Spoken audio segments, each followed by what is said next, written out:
Here is supposed to be a sacred resting place of our ancestors on the island of St. Eustatius.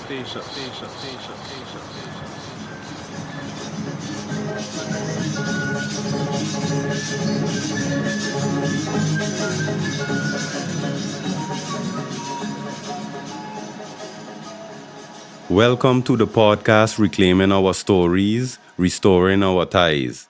My name is Ulysses Lopes, and you are listening to the podcast series by the St. Eustatius African Burial Ground Alliance, a grassroots organization formed as a result of the protests against the excavations on the 18th century burial ground of enslaved Africans, the Golden Rock, that were started by a team of international archaeologists in June 2021 in St. Eustatius.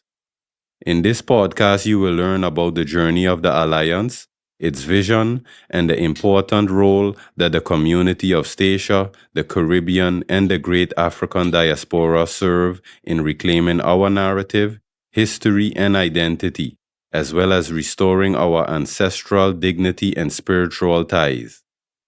So today we have another episode. Today I will be speaking with Durwin. So Durwin, can you introduce yourself and first of all start off with a libation for the people?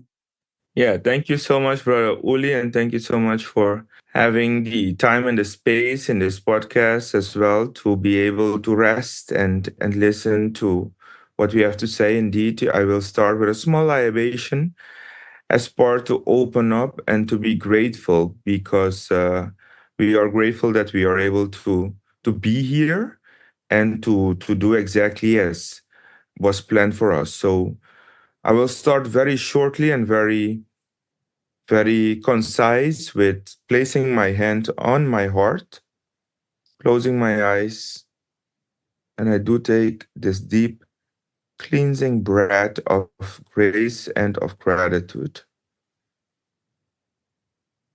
I'm only here to be truly helpful. I came to represent the one who sent me.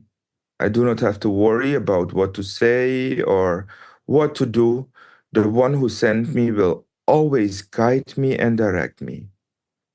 I am content to be exactly here, united with my brothers, with my sisters. And we are one. We are being healed exactly now. We are being taught what healing is and how we can heal, and we are grateful for that. We share the benefits of this with everyone because we are one. In grace and in gratitude, we let this be. Amen, amen, ashe, ashe. Thanks, Brother Uli. So to get right into it, can you tell us a bit about yourself, your work, where do you come from, what type of work you do, a bit maybe on your spiritual background? Yeah, so my name is Durwin Lynch, and I was born in Suriname, South America. I lived there up until I was 3 years old, and then I moved to Curaçao. I was united back with my mom, a single mother who was a nurse who went a year before me to Curaçao to find a better future for herself and her child. So my ancestors, even though I was born in Suriname, they come from Africa, they come from India, and they come from China. Very mixed what we are as a product of Dutch colonialism impacting Surinamese people, as we call them.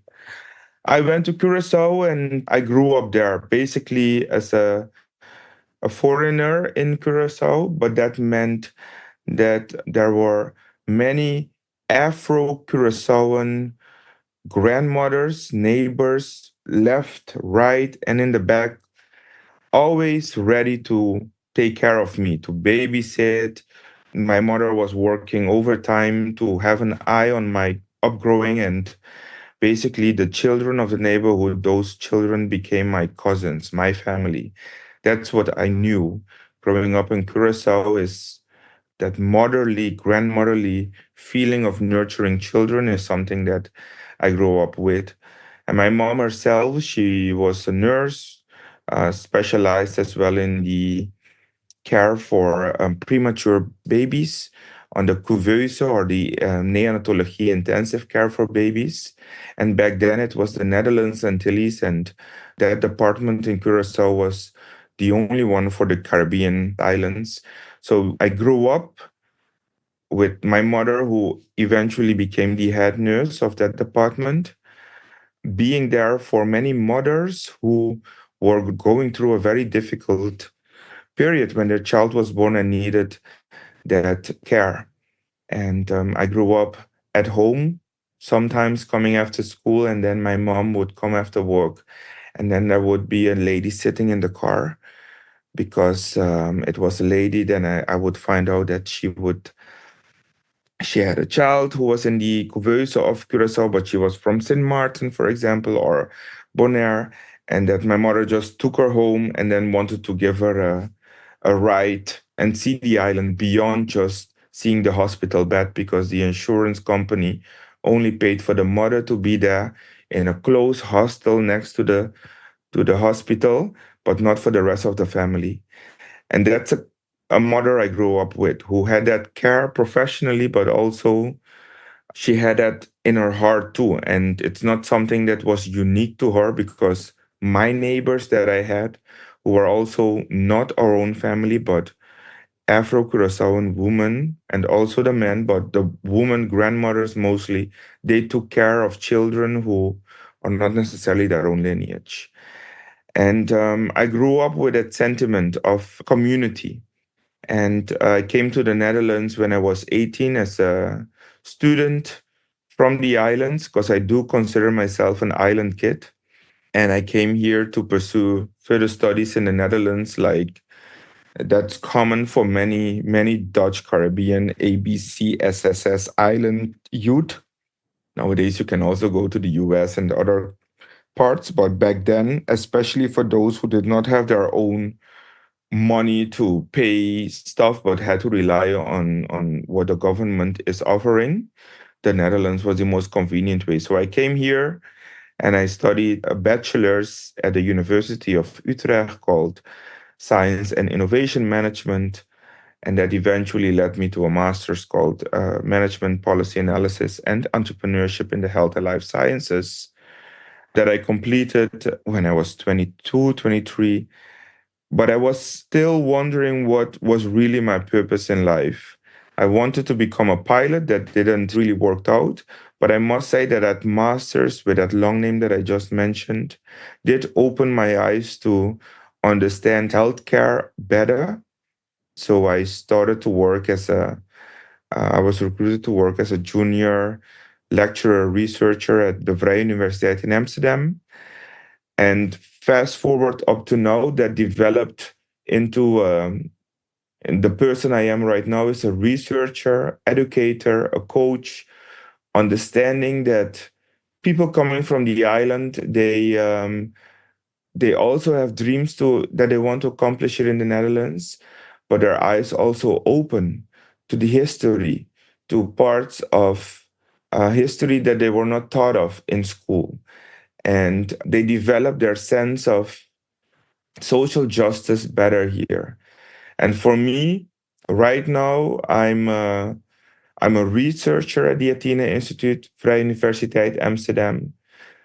I dive into topics that relate to my own history, our own past.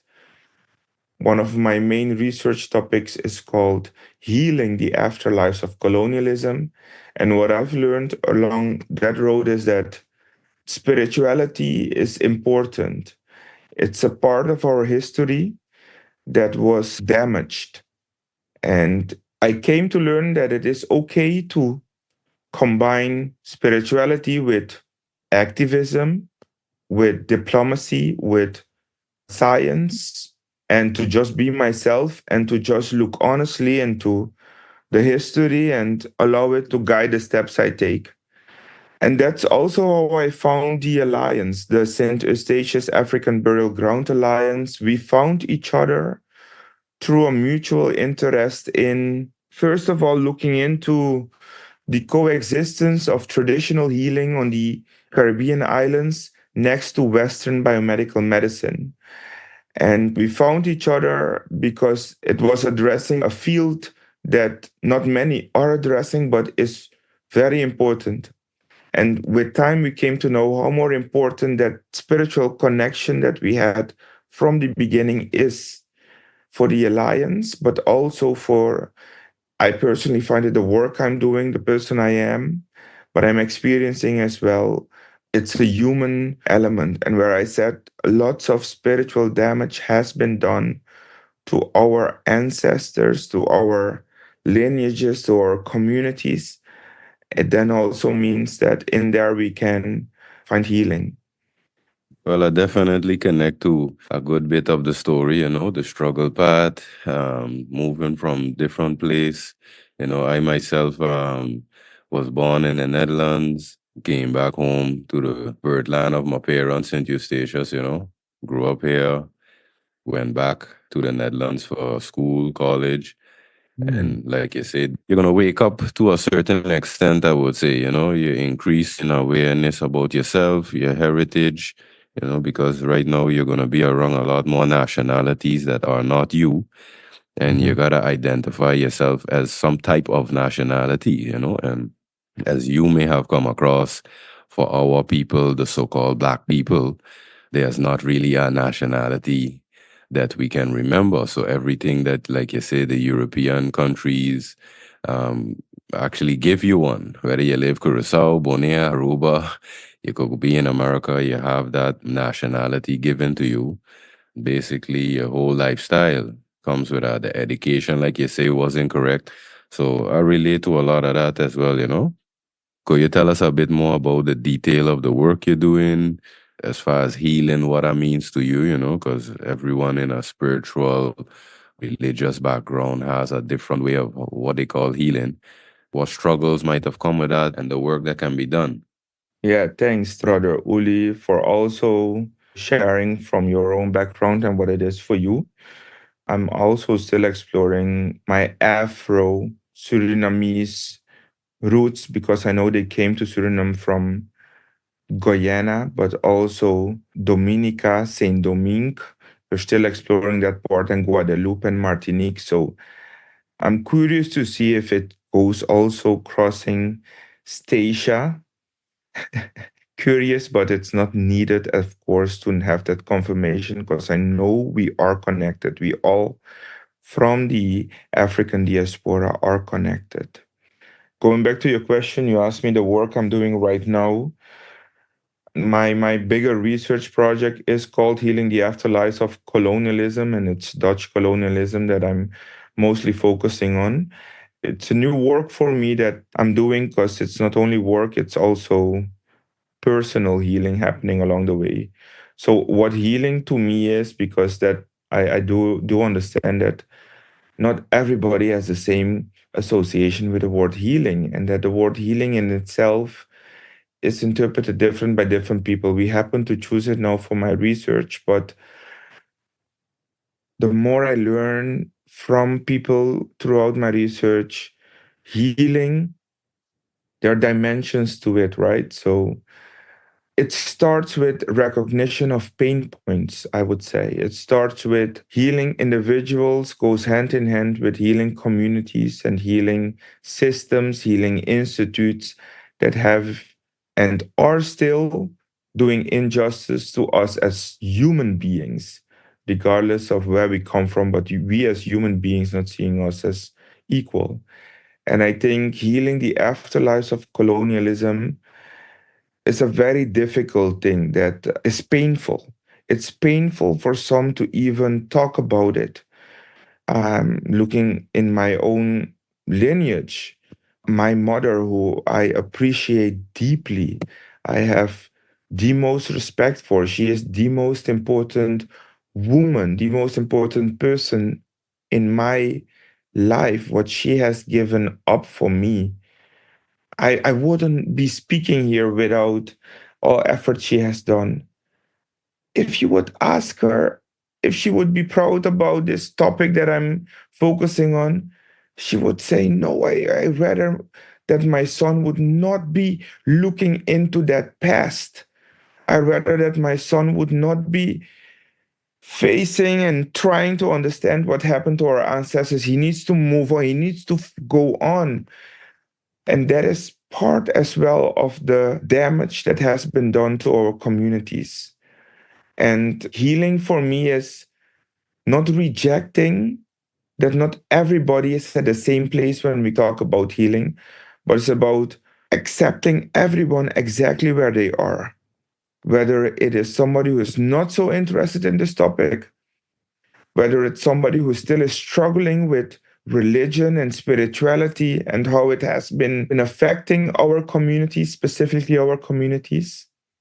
I am grateful that I am belonging to a generation of younger people who do not necessarily feel they need to 100% agree with the books they are introduced to at schools. And I am grateful that we have people in our communities that are, despite the system, are trying to change the narrative, are trying to rewrite the narrative, are trying to do justice to our ancestors and to paint a picture that is more complete and inclusive to our history. And my work right now means looking into those different communities that belong to the afterlives of Dutch colonialism. And yeah, my genetics come from Suriname and I grew up in Curaçao, but it also means looking at other parts of the Caribbean.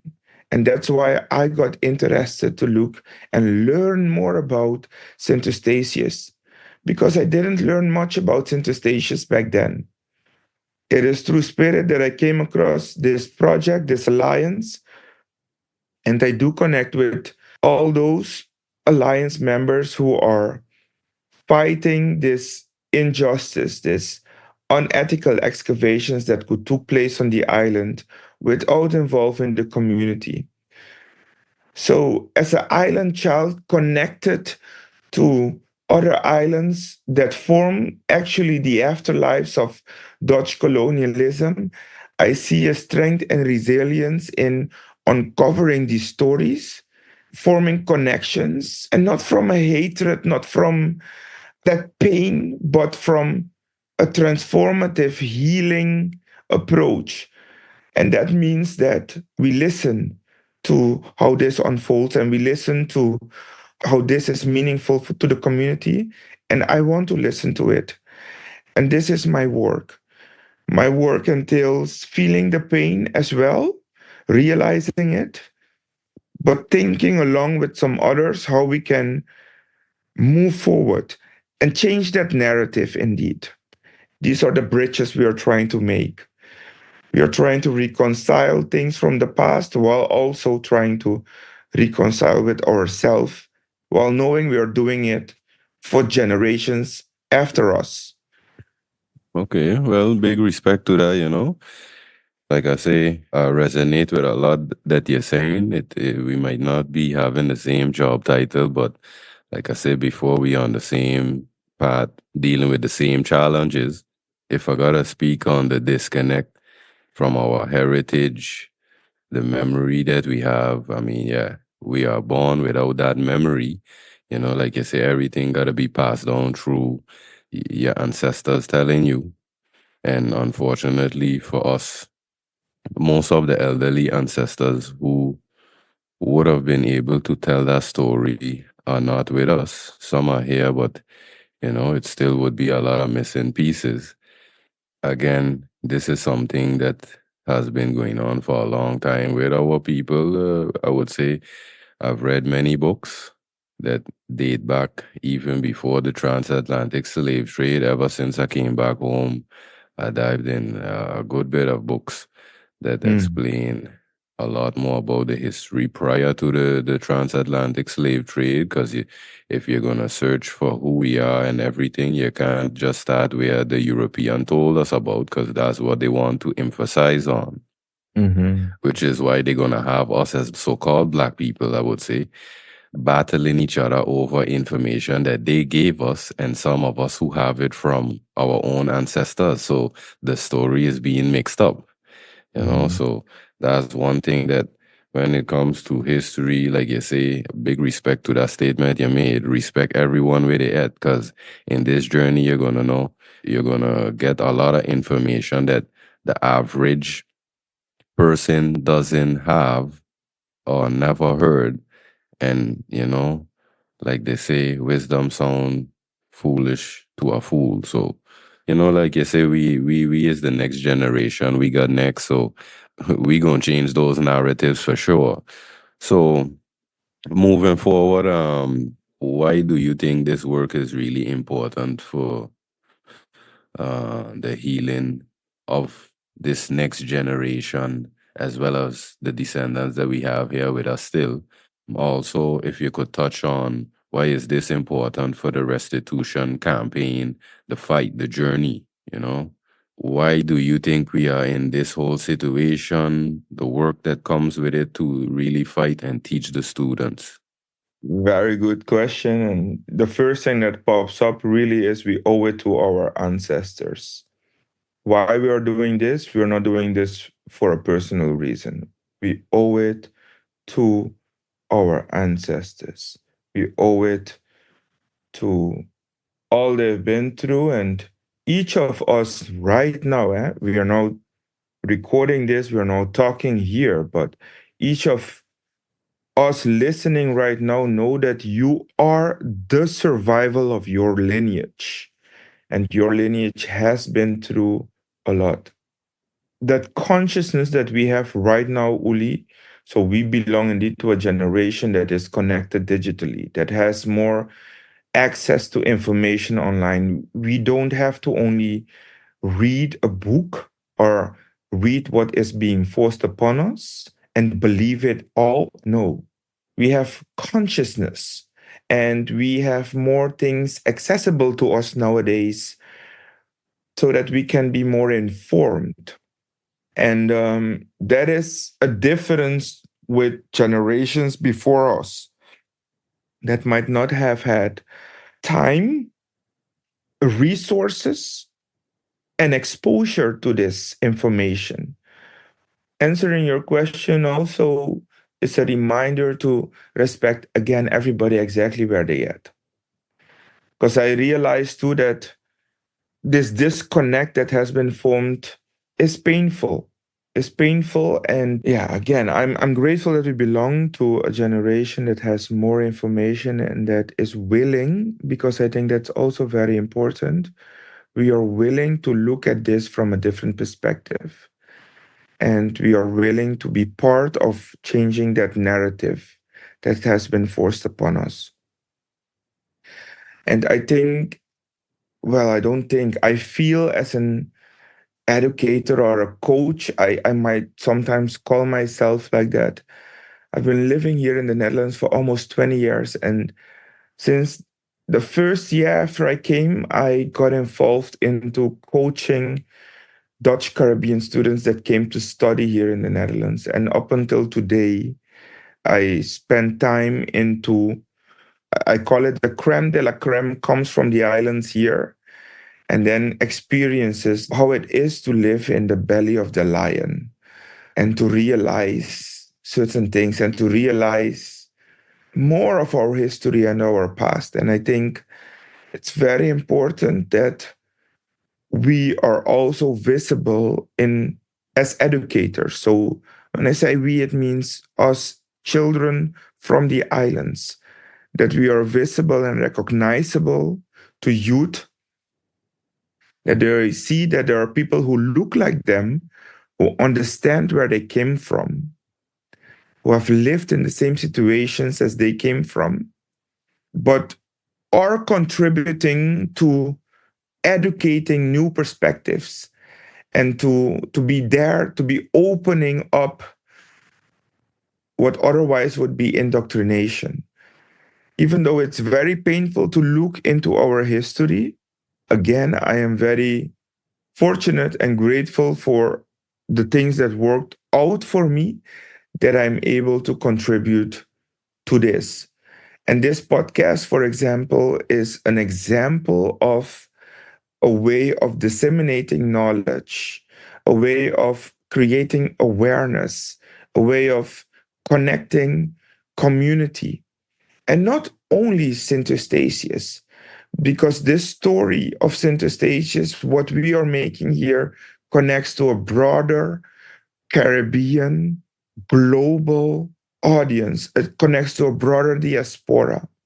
And so what comes here together is oral tradition, oral knowledge that we are working with, respect for our ancestors, dignity, human dignity, and being critical to, hey, wait a minute, there is injustice still happening to us. And we are not going to stay silent about it. We're going to speak about it. We're going to speak our thoughts, and we're going to help our community to also find words for these difficult topics and the sentiments that can be emotional or difficult around it. And that is fine because we're helping each other finding the words to process this.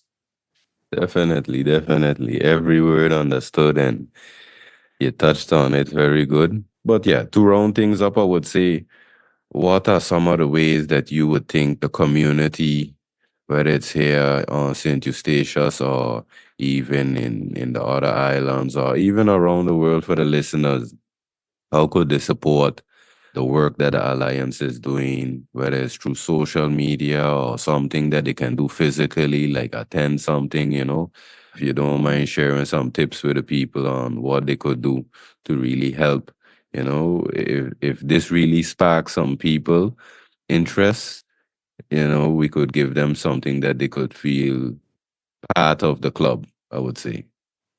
Yeah, thanks, Uli. And again, I think the community starts with ourselves, right? How do we connect to the topic?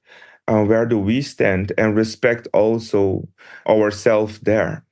We don't have to take it personally when somebody doesn't agree with us or when somebody is at a different place. They are also part of our community.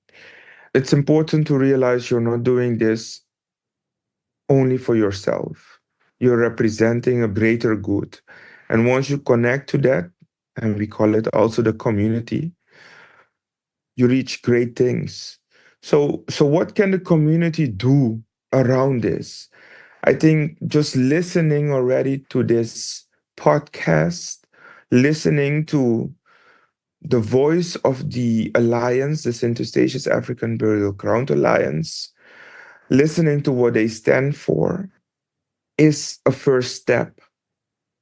Keep on going with this conversation, not only for yourself, but within your family, within your neighborhood, with your friends.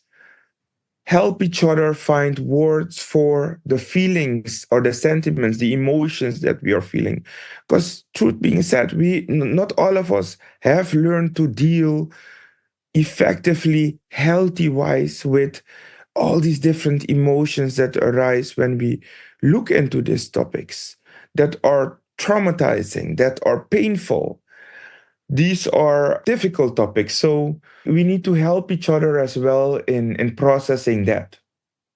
And do not be afraid to stand for social justice. Do not be afraid to stand for who you are, to be radically yourself, to be proud of where you come from, to be proud of your skin color, your roots, your hair, your language, to be proud that you don't even speak Dutch that well. That's not your language. You understand what I'm saying? To own what is that you are and not what has been forced upon you. Within us, some blocks to loving ourselves, to loving our own communities, loving our own heritage need to be resolved. And so it's community work. Yes, we need each other, but we do not need each other to be standing there and fighting each other. We need each other to be there from a place of inner peace too. We need to work with that part inside. We need to love ourselves. We need to love our people. We need to love where we come from too. And that is part of the healing. And we are not alone again. We are not alone in this. St. Eustatius is not alone in this. We need to connect with each other. And there are more brothers and sisters in the Caribbean islands that would love to connect with St. Eustatius and the people from St. Eustatius and know that we are rewriting this narrative together. Definitely respect and blessings to everybody putting in work in here. Once again, Durwin, I would like to thank you for being on this podcast episode, going in depth on your journey, your background, the work we putting in, moving forward. I myself wish you all the best in everything that you have going on moving forward, and that we all get to, I would say it, continue working together to make this happen. Um, each one teach one, and iron sharpen iron. So thanks again for being here. And for the listeners, we have done yet another great podcast. I hope you guys got a lot of good insights, maybe sharing the same experience to a certain extent, whether it's in your work life, the injustice that you face in your personal life. We all gonna face these different challenges. So I hope with these podcast series, everyone could feel connected to the work that the Alliance is putting in. And, who knows, in the future, we could be doing something together. So thanks again for all the listeners, and have a blessed day further.